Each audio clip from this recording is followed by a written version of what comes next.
Omong ora guyang-guyu tok, piye to? Ya sabar to. Mikir dicedhake. Nah, ngono. Oh, cok. Ora-ora kok dadak ngetokke rapat sing ora kepenak. Iya. Ayo nama apa? Loh, tuturana nganteni. Nuturi apa? Keluarga murat kali kok nuturi gedhe iki. Ora kok murat marit. Kyai sepuh sing rawuh bengi iki karena ora kok tegese rawuh mirsani mboten. Ning ya juga urun doa restu. Nah, Alhamdulillah ing dalem menika tinggalane Pak Klopo, mugi-mugi sedaya Kowe ora gejeblek contongmu lho. Wong daleme Pak Imam Saprio Pak Klopo iki. julane apa? Pak Bathok, Jurune apa? Klopo iki. Lah iya. Iya ni Pak Bathok ora Pak Pak Bathok, Pak. Haji. Pak Bathok, Pak Haji. Alhamdulillah ing dalem menika syukuran mujuke syukur marang Gusti Kang Arya Jagat Gusti Allah Subhanahu wa taala. Ing dalem menika ndamke putra lan putri menika ujare Pak Bathok, Pak Haji Safi'i. Alhamdulillah. Pak Haji Safi'i menika alhamdulillah siji syukuran mujuke syukur putrane didhawuhan, sing siji syukuran mujuke putrane sak menika dipun angkat dados PNS Pak Minto. ya, Betul, Pak Minto. betul. Dikukuhkan sebagai anggota Dewan Pendidikan Kabupaten Kediri. Kediri. Si putrane. Oh iya no. Mbak Putri itu sudah menjadi Dewan Pendidikan. Ono king Kabupaten Kediri. Mulai syukuran. Syukuran apapun bentuknya ya wis diweni kanikmatan karo sing kuwasa, ya wajibnya seperti ini. Ning sing rapat siji Mas iki. Pak Haji Bathok sing rapat siji. Itu. Lah sing disyukuri ki telu kok syukuran bareng ke ngene ora rugi. Loh. Mboten rugi to, Pak. Mboten rugi. Rumangsane ping 3 terus ping 3 ngoten. Sing rugi awake dhewe. Pak Minto. Hmm. Pak Haji Bathok menika nyelengi nglumpukne. Iya. Wis palibasane nglumpukne iki wis pirang taun. Angen-angene alhamdulillah dalem menika saged kalaksanan. Wujude jenenge awake dhewe iki sebagai seniman seniwati bersyukur ora terus nggih masa dadak ping 3. Loh, lah umpama ping 3 bapakmu ndak gelem. Loh, yo gelem lho Pak Minto. Nah, ya kok disyukuri to. Ya aku melu lho nyambut karo Rambojak iki melu. Nah, iya. Jadi Pak Haji Bathok menika nun saya Pak Minto. Piye? Alhamdulillah Pak Haji Bathok menika kula pun kepanggih piyantune Godi Dhuwur Putih. Gudi dhuwur putih sapa to? Pak Haji Bathok. Kok piyaine ya sak Mas Minto ngono kuwi kok. Oh, Kok gede dhuwur sapa? Pak Haji Bathok. Pak Haji Bathok iki piyaine ya sak Mas Minto ngoten niku. Pak Haji Safi'i mana? Lah nggih. Kok gede dhuwur putih sapa? Wong ireng iki koyo ngono iso. Meneng to, ditanggapi gelem lho. Mbok ya sing wis jujur wae ngono. Iya. Ngono. Dadi syukuran penting. Iya. Dadi bengi iki kan mujudke syukur ketok. Nggih Pak, Pak Ya. Minto. Wis pokoke alhamdulillah menika syukurane Pak Haji Bathok menika kula ora gumun. Dan Syukuran lah kowe kudune ya syukuran. aku niki Pak syukuran. Alhamdulillah anakku saiki ning Polsek Kandak. Oh diangkat polisi rono. Nyopet kecekel ndengi dadi Kok nyopet kecekele mbok nggih syukuran ki ya ngopo wis. sing anak baru tapi anak nomor 2 sing wedok. Alhamdulillah. Sing wedok. Nggih. Alhamdulillah saiki wis aku yo ndengi syukuran. Amin amin. Saiki dadi pegawai bank. Masya Allah. Bagian Bank Mas. BRI Pusat Wih ning lho. Surabaya. Bagian pengawas. Bagian asok ben ulan iki alhamdulillah. Kuwi jenenge nasabah Mekar. Wong nasabah to mbok unggul-unggul nih. Kok senengane kok gugah kira mati. Lah iya.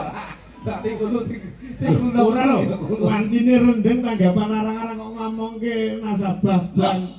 Sing penting niku utang, Pak. Napa meneh bal iki poso gitu. Heeh. Awake iki bal iki poso, ada sebagai seniman seniwati, iki tak alhamdulillah iki iso tanggapan. Nggih. Iki lho ulang arep tanggal 18 19 iki bagi poso.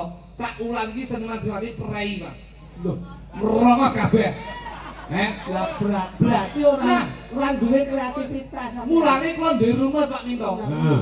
Piye carane ben poso iki seniman seniwati ora bakal kekurangan secara ekonomi. Nah ngono lho.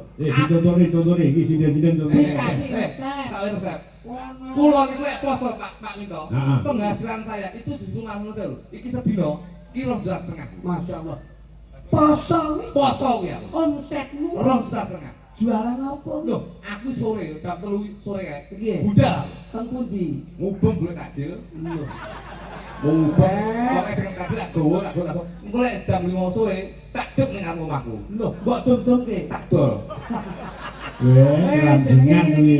Ngene iki kowe ora nggone pahala malah nambah-nambah dosa kowe. Lho, siapa? Kudune yo malah weh-weh. Weh-weh apa kene iki ndek apa-apa, weh-weh gede-gede iki. Kudune malah sedekah. Wong sedekah ora saya lempo, ning sansaya bakoh. Wong sedaya wis kok sedaya. Wong sedakon kok ora Iki asline jaket tapi Ora saya ruka. saya kebak. Nah, kuwi dirungokke. Dadi wong ki aja iso duwe iman.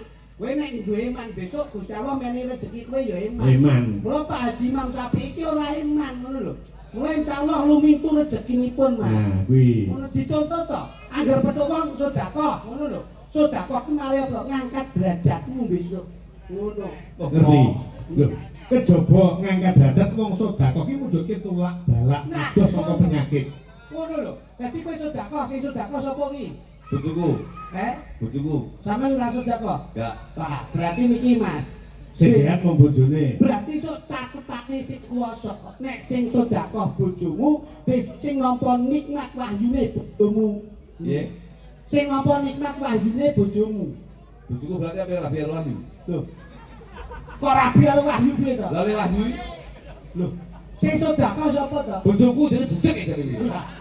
Lah sing sedekah bojomu berarti sing tok wahyu bojomu. Lha berarti nek dongane bojoku Rabi Wahyu kowe. Pedekku lho, tak diatur dapu lho. Maksudnya ki wahyu kuwi besok sing entuk apa ya ning ngarani? Nugroho. Nah, Masih Wahyu. loh. Kok masih wahyu piye to ki? Nugroho. Anu bijan anu Mas, jan Terus iki sing wong sregep sedekah, kuwi mah pertama bakal kewahyon. Cut entuk nugroho. Nek nugroho ora ngerti liyane nugroho napa Mas? Ngerti ra liyane? Napa? Teko kae apa liyane? Apa hubung-hubungane aku? Nugroho ora ngerti. Wahyu ora ngerti. Nah, Paling hidayah. Nah, bae. loh, Bae Wahyu karo Nugroho. Betul ya? bocah iki nek pekok nemen tadi. Kowe iki mboyo sing cerdas sithik lho. Dheweke dalang sing cerdas, syukuran putrane Pak Haji Imam Syafi'i diangkat dengan pemikiran yang cerdas. Hidayah, wahyu, nugroho kuwi padha karo pulung. Wis. Wo ala palike. Bulung. Palike iki jan piye to? Ora ngono, Mas iki ora ngono. Ya kene-kene ora. Sik Mas. Aja dipaidung sakti. Pripun? Tanggapan larang-larang ki kecerdasane ki ilang. Lho, Kadang aku ngono ya. layakno ndasmu dirubung laler terus. Lah wong dijak omongan angel, kiai sakmene iki cerdas kabeh. Senajan sepuh-sepuh ngene iki, nyenengke. Lho. Delok wayane ora kok ndelok wayang kok. Sing digoleki masuk sepuh iki. Ngene iki penyemangat hidup ngene iki. Nah, Ora ngerti kowe. Penyemangat hidup gundulmu. Piye? Iki ngono perjuangan hidup. Lah kok iso? Nek tak berjuang ora hidup. Lah wis sepuh kok mulane didelok Bapak Haji Imam Syafi'i iki Nggih. kiyaine kepiye? Blobo. Nah, Blobo. Nyatane syukurane anake manten, syukurane anake dadi pejabat. Nah. Nyanggap wayang iki sing ora bakal lali sing darani pendidikan, sing darani jabatan ora lali marang kabudayan Indonesia. sing tak ngerti ngono kuwi. Bener. Mula sesuai kalih asmanipun Hmm. Bapak Haji Imam Syafi'i. nah. Imam